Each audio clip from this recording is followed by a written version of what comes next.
Talking about one of the big issues that has plagued this administration from the time it got into office. The cabinet, a third of the cabinet, the president's cabinet, of course, stepping aside for that issue. So we're asking you today whether this will be an election issue. Should it be? Will this inform your vote?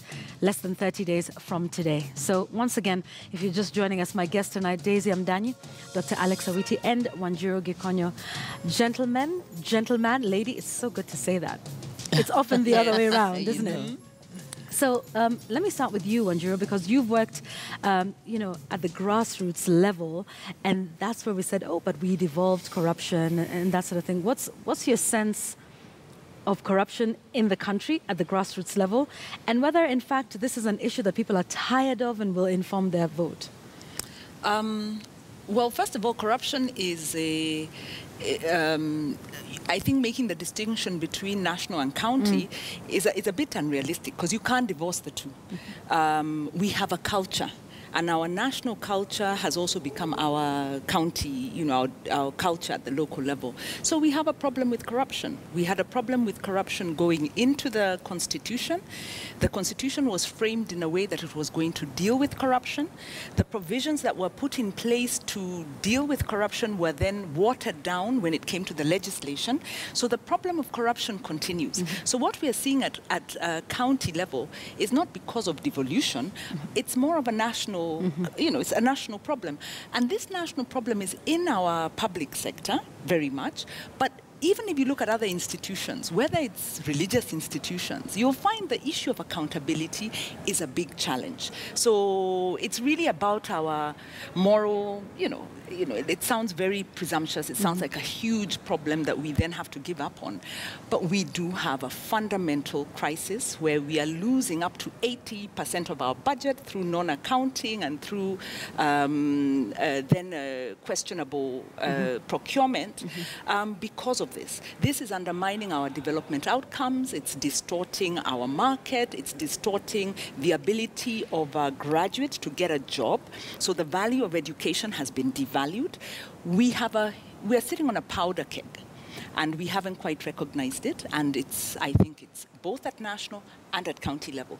But I do believe at county level, there are some opportunities for us to turn that back because there's higher participation. I think you're going to see a much higher, there is already a high level of attrition. When you look at what happened in the nominations, you saw that people are they're tired. They said, we're going to send this lot home. So there are opportunities, but citizens can't fight corruption when you have a very corrupt administration. So it has to be a joint effort. Okay. Yeah. And we'll come back and talk about what they can do. Like you mentioned, there's been attrition in the primaries already. We'll see if, that translates, during the national election, because a lot of those who lost, sort of made their way back onto the ballot paper in one way or another. But it's interesting that you mentioned that, because every time we talk about corruption, it seems like a victimless crime. Yes, there's the bribe giver and the bribe taker, and you're painting that picture about education, about schools. Daisy, do Kenyans care enough about corruption to say on the 8th of August, so-and-so needs to go because of corruption? And let's talk about what's happening at the national level anyway. There's been some serious allegations and some serious crises, with corruption at the national level. We're not talking millions, hundreds of millions. We're now talking about billions of shillings unaccounted for, embezzled, First of all, corruption is not a victimless crime. In fact, we are all of us are victims of corruption. Do we understand that we are? And that's the thing, that there's a disconnect. Yeah. The people don't seem to understand the corruption, the link between corruption and the crisis that we find ourselves in as a nation. I was thinking about it. I was thinking about this topic earlier on, and I thought about Kenya as a country. Now, remember that Kenya is premier gateway to East and Central Africa, and we have had the advantage of continuity as a country, in that we have not been disrupted by civil war or the disruptions that our neighbors have been subject to. If you recall, in the days of Moi's presidency, he always prided in saying that Kenya was a sea of stability it was an island of stability in a sea of chaos. Yeah. All the countries around us in the Great Lakes region were in turmoil.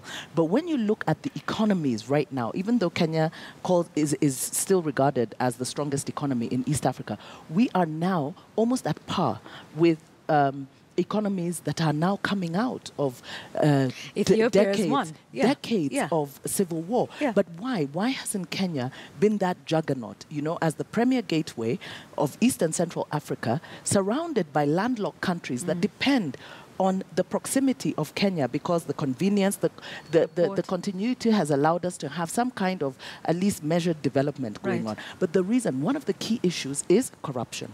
Now, corruption, it undermines the development of our country.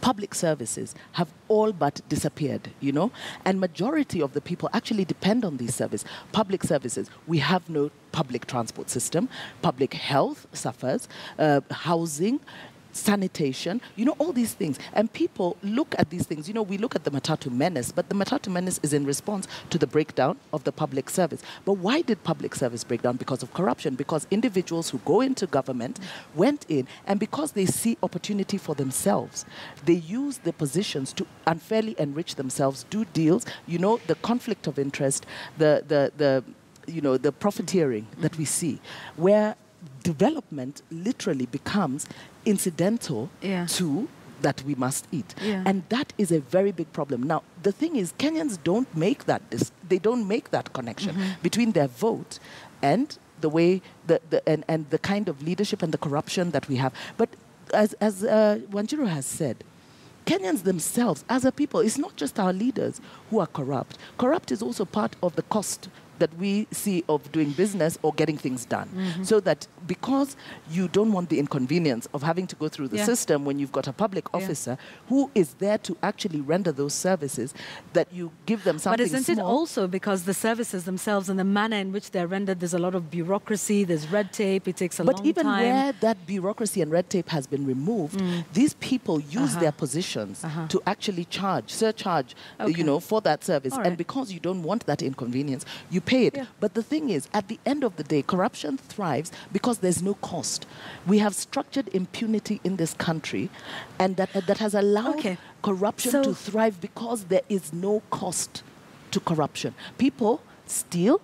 Industries have collapsed in this country. We know who have collapsed those industries. We have individuals whose only known source of income has been public service, and they're billionaires. So that's an interesting point, Daisy. Those are questions that we don't ask, yet we celebrate this. These are the people we celebrate. So when you look at the role modeling as a country, those are the role models, and then people aspire to be like that, where we do not.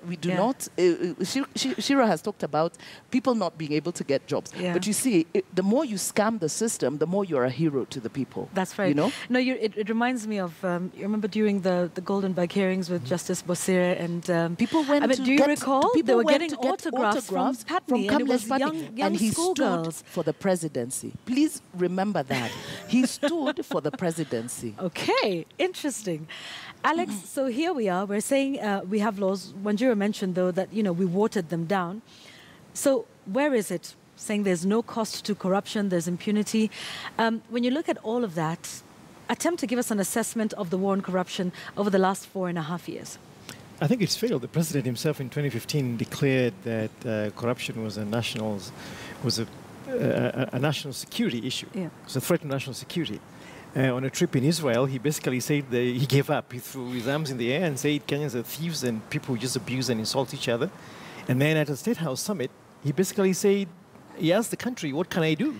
Please hold that thought, because that's a good place to play that statement and hear it verbatim from the president himself. And then we can start to maybe have some analysis of the president's war on corruption and whether this will affect his chances at the ballot. So let's listen to the president. I think just to put some context to it, you'll remember when he was having the summits at State House last year, this particular one was on corruption. All of the big players, the EACC, the Auditor General's Office, the State Law Office, were all present at the summit that was held at State House last year. That now infamous statement. Let's listen to it. We must change. We are not going to do things the same way. Wewe mwenyewe ndio utakuwa held accountable. Na jameni hii kitu. Anyway, we have to bring it to an end. Okay, so that's actually a collection of statements that he's made over this issue. And he always has seemed frustrated by the process. Absolutely. You know, why would the president be frustrated with the war on corruption? My sense is that the foundations of this country are laid on greed. And that greed is powered by corruption. We don't even call it corruption anymore. We call it eating. And what's wrong when I eat? Why does Yvonne have a problem with me eating? It's my turn to eat. Why does Daisy have a problem with me eating? And so it's become very, very normal. It's a very normal way of doing business. As Daisy said, it's a cost to doing business. And it's also something that is honorable, because that's how you make money. Give me one name of anybody who is notably wealthy in this country who hasn't worked for government. Yeah, okay, so let's talk about the president's fight against corruption. What's been the challenge? When he made that statement, he talked about Nifanya Nini, and he says, you know, the Constitution limits him at some point. I remember having a discussion on this on my show Checkpoint on a number of occasions, and people say, well, okay, it's possible that the Constitution limits the president's powers to do certain things. Wanjiro? Society functions on a system of values, and building on what Daisy said, our value system rewards corruption. So it pays to be corrupt. So Kenyans are very intelligent people. Human instinct will drive you to behavior that's going to reward you. So the question we should be asking is what, how do we break this cycle? And I think that's what we are all deliberating with. I don't think there's a, kind of like a single answer. Bullet, But one of the primary drivers is the political economy. And when you're talking about, you've got levels of corruption. You've got grand corruption, which is, the Euro bonds and all of that, these big deals that distort policy decisions fundamentally, because it means you're going to tie up billions of shillings, put a generation or two in debt to pay off, some scheme that will not translate into development rewards, apart from the 40 or 30% that's hived off to enrich people. So it is fundamentally distortive, and this is why Daisy is saying that we are unable to break through, to realize our potential as hardworking, creative. We are very amenable people. We are relatively well-educated, better educated than our neighbors, yet we are lagging behind in terms of potential because of this level of grand corruption. Now, grand corruption is driven by the fact that we have a capture of state institutions. And this capture is what we saw when the Constitution Review process sought to break the capture, sought to say you can't have a few dynastic families really running our politics, and a few of their then, political funders being the other. So you have, a country of a few millionaires. Now it's billionaires, and a majority who are struggling. So the problem we have is that we have capture of our institutions, and that's become the way we do our business. You then have systemic corruption, which is more of administrative. It's what the Auditor General reports when he's saying that 50% of the expenditure, which is a horrifically a large amount of money, cannot be accounted for. Unsurrendered interest and all of that. Yes, because the accounting officer didn't do their job. And then you ask the question, how come there's 5% of accounting officers who did their job? And what of the others? These others had within their means sufficient law to do it. And then, of course, you've got the petty corruption, which Transparency International actually says is the most insidious, because it undermines the moral fabric. People lose confidence in systems and begin to work outside the system. And, reversing that is very, very difficult. It's easier to reverse the grand corruption if you have a leadership change. You will then have a leadership that will put in the correct laws and also make a demand for a minister to have very high compliance. So we've got corruption on all these levels. Some of it, are there stumbling blocks in the law? I think our biggest problem is our leadership, because good values in political systems, political office, stem from the leadership. Will the president fight corruption? He's a beneficiary of capture of the state. Can he turn that around and compete, allow, fair competition for opportunities? That obviously that hasn't happened. Okay. We can say whether it would happen.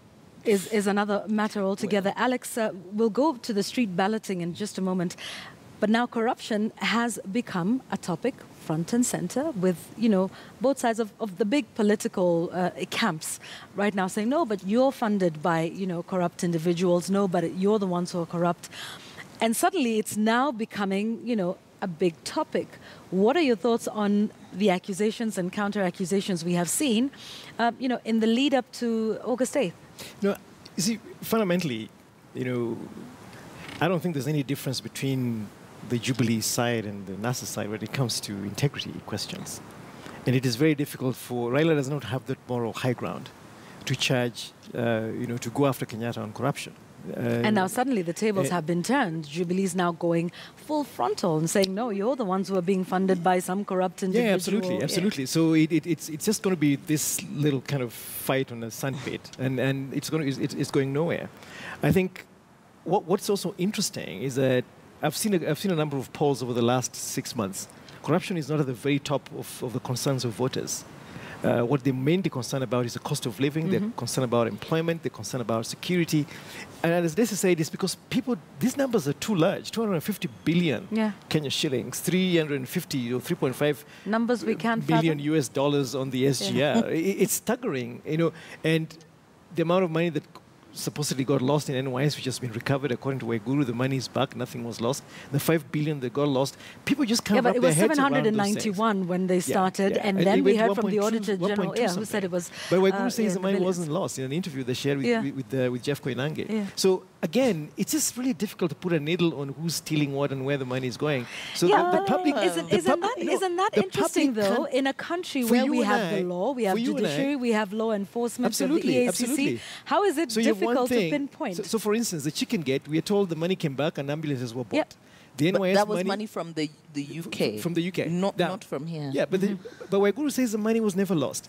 And in the Ministry of Health, that thing is gone. So this back and forth thing confuses the public. Okay. We don't have the bandwidth to process these things for a time as long as we can. And it's an interesting thing that you talk about, the public and what their thoughts are. We're having a ballot that's being run on the streets of Nairobi. Ali Hassan Kauleni is there, with ordinary members of the public. And, we're asking an interesting question about who they think is most responsible for corruption. Is it the citizens? Is it the government? Is it, the president?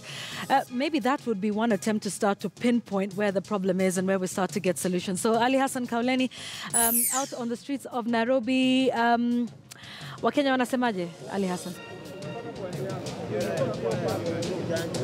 Thank you very much. Ni kushukuru sana Yvonne Okwara, na kama ulivyosema ni katika jiji hili la Nairobi. Wakati kama huu ndio jamaa wanamaliza kazi zao na shughuli zao wakielekea majumbani, lakini leo KTN News tunapiga gumzo na wananchi wakazi wa jiji la Nairobi, na ukitizama pamoja na msongamano jiji la Nairobi, kila mmoja anafukuza maisha, lakini wamekuja hapa, wamekuwa kifuatilia mdahalo kuanzia saa 12, na alikuwa nao Zubeda Kome akizungumza na baadhi ya Wakenya, na hata hapa mgongoni pangu nimekuwa nikiwasikia kuna jambo ambalo limejitokeza kwamba katika upigaji kura huu wanajifunza kitu kimoja wa Kenya, namna ya kupiga kura. Manake walikuwa wanaambizana, kuna Mkenya mmoja alikuja anakubali kwamba hizi asasi zote, manake tumeuliza nani unafikiri kafeli zaidi katika vita dhidi ya ufisadi. Kuna tume ya maadili na kupambana na ufisadi, kuna rais, asasi ile ya urais, kuna mahakama. Je, zimefeli katika kupambana na ufisadi? Kuna mwananchi na kaunti.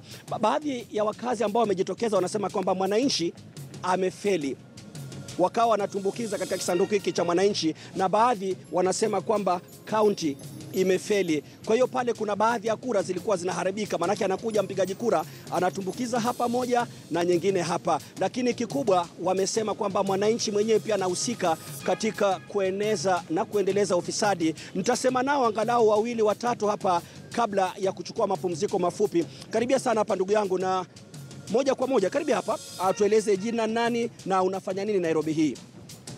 Na mtakushikia hii. Kwa majina anaitwa Mark Asami, na mimi ni mwanafunzi kutoka chuo kikuu cha Mount Kenya. Mwanzo, kura yako unafikiri ni katika hizi zote 5 ni nani amefeli zaidi katika kupambana na ufisadi? Kulingana na mimi naona mwananchi ndo amefeli. Juu ufisadi inaanza na mwananchi. Jambo kuu kuwa mwananchi ndo huanza na kutoa. Naona yeye ndo husika sana. Ananunua kazi, ananunua kila nyadhifa katika nchi, naona. Kwa hiyo wewe umenunua nini? Ni ufisadi upi umeufanya wewe? Si ati kununua, si ati mimi nimenunua. Maka umesema mwananchi, kwa hiyo naanza na wewe. Ni sawa, siwezi kataa. Lakini ni wapi umepenyeza rupia? Wewe ulifanya nini? Ulipenyeza wapi hela? Kulingana na tuseme kupata kazi. Kama vile ni mjombangu, ako anataka kazi, so ilibidi anunue kazi ile. So yani ana uwezo kupata, amequalify, amehitimu kila kitu, lakini aliambiwa paka utoe kitu, paka uchote. Unaona, hiyo ndo lugha, paka uchote. Kwa hiyo umekuingia pia wewe unasoma, lakini unajiona lazima utachota. Mimi binafsi kama mwanafunzi wa chuo kikuu ambao nimeelimika, ni jukumu langu kuelimisha wenzangu kuwa ufisadi ni donda kubwa. Wewe ukiulizwa ufisadi ni nini haswa kwako? Ufisadi ni nini? Ufisadi ni ile hali ya kupata kitu kwa njia ambayo si halali. Hali ya unataka kufaidika lakini si kwa njia ambayo inafaa. Kwa hiyo unaona ni mwananchi, ni mimi na wewe ndio tumechangia pakubwa ufisadi nchini. Naweza sema ni mimi na wewe kuwa tulianza nao. Ufisadi ulianza na wananchi. So kuumaliza lazima tena wananchi wale waumalize. Tukisema tuwekelee rais, tukisema tuwekelee EACC, bado wale ni wananchi. Mtu akipelekwa kotini anatoa hongo. Mahakama imefeli, wote ni wananchi. Kuna matumaini ya kumaliza ufisadi? Kwa maoni yangu juu wananchi tukiamua, kila kitu ni uamuzi mtu wangu. Ukiamua wewe kumaliza, mimi na wewe tukishikana tunaweza kumaliza ufisadi. Hili begi umebeba nini hapa? Hili begi nitoka shuleni. Hujabeba chochote cha kupenyeza chochote? Kwangu mimi binafsi nina ID. Nikishikwa na polisi natoa ID. Sitoe kitu kidogo. Anasema mwanafunzi huyu kwamba yeye akishikwa alichokibeba ni kitambulisho kwa maana ya ID. Na ulimsikia kuna Mkenya alizungumza akasema kwamba yeye ilibidi kupambana na afisa wa polisi katika vita hivi dhidi ya ufisadi. Kuna mwanadada hapa, labda sekunde 2 tu, naambiwa muda ndio kama huo. Kwa haraka tu tueleze jina nani? Jina langu ni Martha Nyaruai katika shule kikuu cha Mount Kenya. Martha Nyaruai, nani anaendeleza ufisadi zaidi nchini? Kwangu mimi naweza sema katika kaunti yetu hapo ndipo shida iliyopo, kwa sababu unakuta gavana wetu pale, maseneta wanatumia mali ya umma kwa jinsi ambavyo haipaswi. Kaunti yako unazungumzia kaunti gani? Kaunti yangu pale Laikipia. Kwa hiyo wewe pia umehusika? Tumewachagua hao viongozi? Okay, pangu naweza sema sijachagua, kwani huu ndo wakati wangu wa kwanza ambapo nitakuwa katika uchaguzi. Haya, kauli hizo za Wakenya, kauli hizo za wapigaji kura kutoka katikati ya jiji hili la Nairobi. Tunapumua kidogo mtazamaji, na usisahau katika malizia upigaji kura tutakaporejea tutakupa takwimu na matokeo kamili jinsi ambavyo wamezungumza. Kwa sasa ndio malizia upigaji kura kutoka eneo hili la Kencom. Tunapumua kidogo, tukirejea mbali na matokeo, Yvonne Okwara atakuwa anaendeleza mdahalo kwa lugha ya Kimombo. Kwa maana hiyo, kaa papo hapo.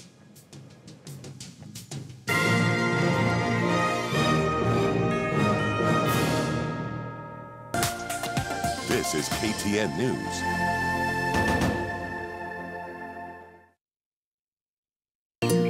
What do elephant paths have to do with conservation?